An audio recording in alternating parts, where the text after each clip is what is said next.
ব্লগে তোমাদের অনেক স্বাগত। আমি ভালো আছি, তোমরা সবাই কেমন আছো বলো। আর আমি থাকি, আমার পরিচয় দিই, আমি থাকি হায়দ্রাবাদে, হাউস ওয়াইফ।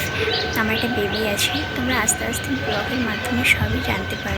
আমার ইউটিউবে আসার একটাই উদ্দেশ্য, ইউটিউব হলো আমার একটা স্বপ্ন। আর স্বপ্ন পূরণ করতে গেলে তোমাদের পাশে থাকতে হবে।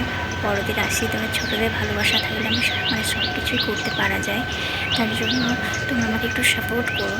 আমার চ্যানেলটাকে সাবস্ক্রাইব থাকি হায়দ্রাবাদে, যেখানে থাকি তোমরা করে চলো একটু ঘুরিয়ে দেখিয়ে নিই।